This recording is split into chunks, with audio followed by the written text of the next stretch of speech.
নিকৃষ্ট কোন কাফের আল্লাহকে এত বড় কথা বলে নাই।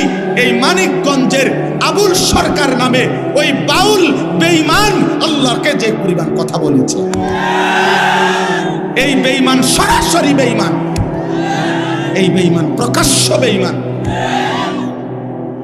মহান আল্লাহকে লক্ষ্য করে কোন মূর্তি পূজক এত বড় কথা বলে নাই, কোন মুশরিক এত বড় কথা বলে নাই, কোন বেঈমান এত বড় কথা বলে নাই।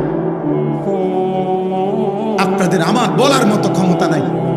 ওই বেঈমান এটা কি বলছে মুখ দিয়া, আমি এই পর্যন্ত কোনো মাহফিলে এটা বলছি কথা এটা, কিন্তু এই ওই কইছেটা কি এটা আমার মতো বলার মতো জবান নাই।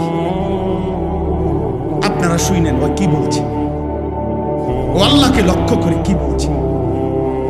হায় হায়, আমার এই 92-95 ভাগ মুসলমানের এই পবিত্র বাংলাদেশে মুসলিম পরিচয় দিয়ে বাউল গানের নামে একজন বেঈমান এত বড় জঘন্য কথা, সে পরিষ্কার বলতেছে আল্লাহর ব্যাপারে এত জঘন্য কথা কল্পনাও করা যায় না। কোরআনের এই পরিমাণ বিকৃত ব্যাখ্যা। আল্লাহ বলছে কোরআনে নাকি বারবার কুল আউযু বিরাব্বিন নাস, মালিকিন নাস, ইলাহিন নাস। আল্লাহ বলছে বারবার শুধু নাস, শুধু নাস, শুধু নাস। আপনি শোনেন মিয়া, আপনি শোনেন।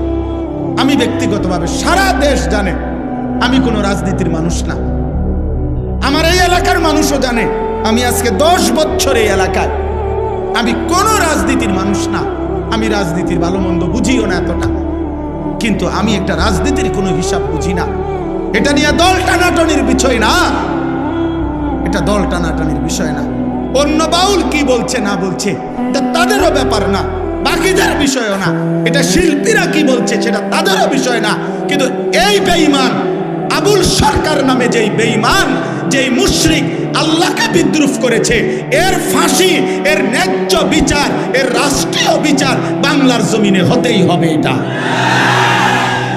এটা হতেই হবে।